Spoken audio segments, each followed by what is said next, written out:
नमस्कार साथियों। सर, जैसा कि इस क्लास को मैं अभी प्रोवाइड करा रहा था आपको, बट नेटवर्क प्रॉब्लम की वजह से ये क्लास आपकी लाइव नहीं हो पाई। इसलिए अब हम इस क्लास को रिकॉर्ड करने जा रहे हैं। जो आपके क्वेश्चन रह गए थे अब उसको आगे यहाँ पर कंटिन्यू कर लेंगे। तो 2020 में कुछ ऐसे ही क्वेश्चन आपके पेपर में आपको मिलने वाले हैं। तो बिल्कुल 2020 में साइंस के क्वेश्चन आपको ऐसे ही मिलेंगे। अब तक मैंने कई सारे क्वेश्चन आपके साथ डिस्कस कर लिए थे और वो मुश्किल से आपके 5 से 6 या 10-12 क्वेश्चन रह गए थे, जिन्हें मैं अब इस क्लास में आपको कंप्लीट करवाने वाला हूँ। तो चलिए शुरू करते हैं आज की इस क्लास को। तो अगर ये क्लास आपके लिए इंपॉर्टेंट हो, हेल्पफुल हो, तो प्लीज़ इस वीडियो को लाइक कीजिएगा, शेयर कीजिएगा और मिलकर आप लोग सपोर्ट करिएगा। तो हम यहाँ पर बात कर रहे थे बैकेलाइट की। बैकेलाइट तैयार किया जाता है किसके द्वारा? तो हमने आपको बताया सर, यहाँ से बैकेलाइट जो है आपका तैयार किया जाता है फिनॉल एंड फॉर्मेल्डिहाइड के द्वारा। तो अगर आपका आंसर यहाँ से आ रहा है फिनॉल तथा फॉर्मेल्डिहाइड, तो बिल्कुल आपका राइट होगा, परफेक्ट होगा। अगला क्वेश्चन देखिए, वह पदार्थ जो अपने विगलित अवस्था में विद्युत संचालन कर सकता है, ये क्या होगा आपका? 99 क्वेश्चन का हमारा जो राइट आंसर होगा, तो आइए आपको बताते हैं। इस क्वेश्चन का सही जवाब होगा कॉमन साल्ट, यानी कि साधारण नमक। तो अगर आपका आंसर यहाँ से साधारण नमक आ रहा है तो बिल्कुल आपका राइट हो जाएगा, परफेक्ट होगा। अगला क्वेश्चन देखिए, इसको बताइए। सोडियम थायोसल्फेट का उपयोग फोटोग्राफी में करते हैं क्योंकि यह आपका अपचायक है, यह ऑक्सीकारक है, यह संकुल यौगिक बनाता है, या यह प्रकाश के साथ अभिक्रिया करता है। तो सर देखिए, ये भी क्वेश्चन आपके लिए बहुत ही इंपॉर्टेंट है, इसको समझिए। सर यहाँ से 5th क्वेश्चन का आपका आंसर हो जाएगा it gives complex compound.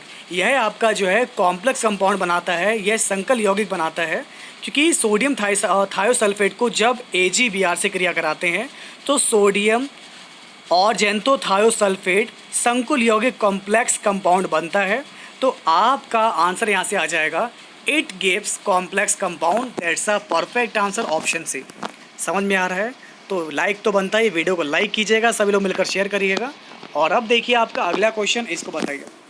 Sir आपको बताना यहाँ से, इनमें से कौन से रासायनिक पदार्थ का प्रयोग बिना उसकी लत लगाए एक दर्द निवारक के रूप में किया जा सकता है? Morphine, N acetyl para aminophenol, diazepam, या फिर गांजा। सर इसमें से जो है किसका जो है दर्द निवारक के रूप में प्रयोग किया जा सकता है बिना लत लगाए? ठीक है ना, बिना लत लगाए उसका प्रयोग दर्द निवारक के रूप में कर सकते हैं। तो आइए आपको बताते हैं। 8th क्वेश्चन का जो आपका राइट आंसर हो जाएगा, बहुत ही इंपॉर्टेंट क्वेश्चन आपके सामने है, और इसका आंसर हो जाएगा हमारे यहाँ से N acetyl para aminophenol. N acetyl para aminophenol, that's a perfect answer. वे रासायनिक पदार्थ जो शरीर के दर्द अथवा पीड़ा को बिना चेतना, छीड़ता मनोसंग्रम, पक्षघात या तंत्रिका तंत्र में अन्य कोई बाधा उत्पन्न किए बिना कब या समाप्त होते हैं करते हैं, वो आपके पीड़ाहारी कहलाते हैं। ठीक है, तो इसमें आपका सही जवाब हो जाएगा N acetyl para aminophenol. That's a perfect answer. अब ले चलते हैं आपको आगे। हमारा अगला क्वेश्चन देखिए, इसको बताइए। निम्नलिखित में से कौन सा संकुचित वर्णक्रम एंटीबायोटिक है? सर आपको यहाँ पर देखिए क्या बताना है, ये भी क्वेश्चन बहुत इंपॉर्टेंट है। निम्नलिखित में से कौन सा संकुचित वर्णक्रम एंटीबायोटिक है? तो 9th क्वेश्चन का जो आपका राइट आंसर हो जाएगा ये होगा penicillin. Very very important question, ऐसे पेपर में इस बार आएंगे। देखिए, पेनिसिलिन संकुचित स्पेक्ट्रम एंटीबायोटिक वह एंटीबायोटिक है जो किसी चयनित जीवाणु के प्रति सक्रिय होता है। तो अगर आपका आंसर यहाँ से ए आ रहा है तो बिल्कुल आपका आंसर राइट हो जाएगा, परफेक्ट होगा। अगला क्वेश्चन देखिए, इसको बताइए यहाँ से। एक्टिनाइडों में उच्चतम ऑक्सीकरण अवस्था है +4, +5, +6 या फिर +7? तो आइए आपको बताते हैं, इसके बारे में जान लीजिए आप सभी लोग। एक्टिनाइडों में उच्चतम ऑक्सीकरण अवस्था है +7। इस श्रेणी में वे तत्व आते हैं जिनमें विभेदी इलेक्ट्रॉन 5f उपकोष में भरता है, और इस श्रेणी के आवर्त में Ac89 और आगे आपका TH90 से Lr103 तक 14 तत्व हैं, जिसमें आपके अंतिम इलेक्ट्रॉन 5f उपकोष में जाता है, और इन तत्वों को आवर्त सारणी के बाहर नीचे 36 पंक्तियों में रखा गया है। तो ऐसे में आपका किसी का भी अगर आंसर +7 आ रहा है तो बिल्कुल आपका राइट होगा, परफेक्ट होगा। अगला क्वेश्चन देखिए, इसको बताइए। NaOH की अधिक मात्रा डालने से निम्न में से कौन अलग होगा? चलिए आप ही बताइए। तो NaOH की अधिक मात्रा डालने पर आपका जो है ALOH का होल थ्राइज, ZNOH का होल ट्वाइज, ये आपका अलग होगा। तो ऐसे में आपका राइट आंसर हो जाएगा यहाँ से ऑप्शन ए बिल्कुल आपका राइट होगा, परफेक्ट हो जाएगा। तो ध्यान रखिएगा आपका। अब ले चलते हैं आपको आगे। हमारा अगला क्वेश्चन देखिए, इसको बताइए विरंजक चूर्ण क्लोरीन के साथ निम्नलिखित में से किसके साथ क्रिया करके बनाया जाता है। तो चलिए साथियों, अब आपको सर बताना है कि यहाँ से आपका राइट आंसर क्या होगा। टारगेट रखते हैं यहाँ पर इस क्लास का 525 लाइक का। उम्मीद करता हूँ कि आप सभी लोग ज़रूर पूरा करेंगे।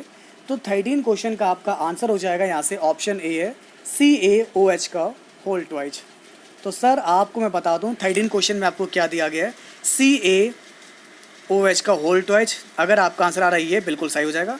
तो जब कैल्शियम हाइड्रोक्साइड, ये दे रखा ना CaOH का होल ट्वाइज, सुनिए, जब कैल्शियम हाइड्रोक्साइड को क्लोरीन के साथ अभिक्रिया कराते हैं तो हमारा विरंजक चूर्ण यानी कि ब्लीचिंग पाउडर बनता है। तो कैसी क्या रिएक्शन होता है समझिएगा। CaOH का होल ट्वाइज जब हम लोग जो है कैल्शियम हाइड्रोक्साइड की क्रिया कराते हैं क्लोरीन से तो हमारा क्या बनता है, विरंजक चूर्ण यानी कि CaOCl2, इसको बोलते हैं ब्लीचिंग पाउडर, और साथ ही साथ में H2O, ये बनता है जल। तो आपका आंसर यहाँ से आ जाएगा option A, that's the perfect answer. Clear है। अगला क्वेश्चन देखिए, इसको बताइए आप सभी लोग, प्रयुक्त विभव के प्रभाव में परिक्षेपण माध्यम की गति को निम्न नाम से जाना जाता है। ऑस्मोसिस, परासरण, डिफ्यूज़न, ठीक है ना, इलेक्ट्रोऑस्मोसिस, इलेक्ट्रोफोरेसिस। तो आइए आपको बताते हैं 15 क्वेश्चन का जो हमारा राइट आंसर हो जाएगा। प्रयुक्त विभव के प्रभाव में परिक्षेपण माध्यम की गति को जो है वैद्युत परासरण कहा जाता है। तो ऐसे में आपका आंसर हो जाएगा इलेक्ट्रोऑस्मोसिस, दैट्स अ परफेक्ट आंसर। तो अगर आपका आंसर यहाँ से सी आ रहा है तो बिल्कुल आपका राइट होगा सर, आपका बिल्कुल परफेक्ट हो जाएगा। अब देखिए आपका नेक्स्ट क्वेश्चन, ये भी बहुत ही इंपॉर्टेंट आपको दिया गया है। चलिए सर आपको बताना है यहाँ से, FeOH3 सॉल्ट के स्कंदन के लिए सबसे अधिक प्रभावी निम्न में से कौन सा है। NaCl, MgSO4, Mg3PO4 का होल ट्वाइज या फिर AlCl3। तो आइए सर आपको बताते हैं, यहाँ से आपका राइट आंसर हो जाएगा Mg3PO4 का whole twice, that's a perfect answer, option सी।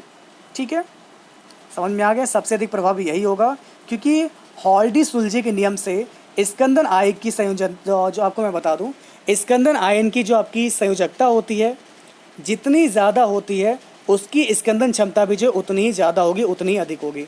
तो ऐसे में आपका राइट आंसर हो जाएगा ऑप्शन सी। और ये है सर आज का आपका लास्ट क्वेश्चन आप सभी के सामने। आपको बताना है कि which one is an azo dye. तो इनमें से कौन एक आपका एजोरंजक है। एजोरंजक, वेरी वेरी इंपॉर्टेंट क्वेश्चन, क्या होगा, malachite green, Indigo, Maithil orange या फिर सर आपका हो जाएगा फिनोप्थिलीन।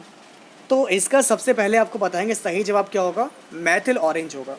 देखिए मिथाइल ऑरेंज बोलिए चाहे मैथिल ऑरेंज बोलिए, बात एक ही है। मिथाइल ऑरेंज एक एजोरंजक होता है, यह एक मानव निर्मित है।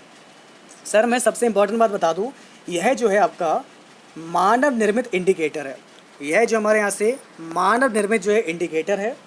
जब मिथाइल ऑरेंज को अम्ल विलयन में डाला जाता है तो ये लाल रंग में परिवर्तित हो जाता है।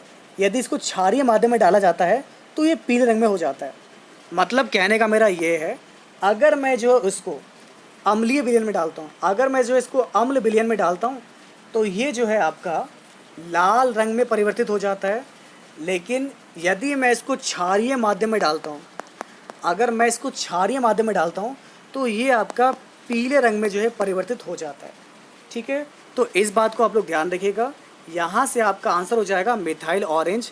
यही इस क्वेश्चन का बिल्कुल राइट और परफेक्ट आंसर होगा। उम्मीद करता हूँ कि अब ये क्लास आपके लिए बहुत ही इंपॉर्टेंट रही होगी, बहुत ही हेल्पफुल रही होगी। तो सर कैसे लगी आपको क्लास? आज मैंने कुछ बहुत ही इंपॉर्टेंट क्वेश्चन आप सभी के साथ डिस्कस किए। तो अगर ये सर आपको क्लास बहुत ही इंपॉर्टेंट लगी हो, हेल्पफुल लगी हो, तो आप सभी लोग इस वीडियो को लाइक कीजिएगा। मुझे यकीन है कि आप सभी लोग वीडियो को बहुत ज़्यादा सपोर्ट करेंगे और टारगेट है 525 लाइक का। ये तो बहुत छोटा टारगेट है। अगर सभी लोग मिलकर सपोर्ट करेंगे, अगर आप चाहेंगे कि मैं आगे भी आपके लिए ऐसे ही इंपॉर्टेंट क्वेश्चन प्रोवाइड कराऊँ, तो सब लोग इस वीडियो को लाइक करेंगे सर, शेयर करेंगे। फिर मिलेंगे आप लोगों से आपकी नेक्स्ट क्लास में कुछ ऐसे ही इंपॉर्टेंट क्वेश्चन के साथ। तो बने रहिए आप लोग आपके अपने चैनल BSA ट्रिकी क्लासेस में। तब तक के लिए नमस्कार।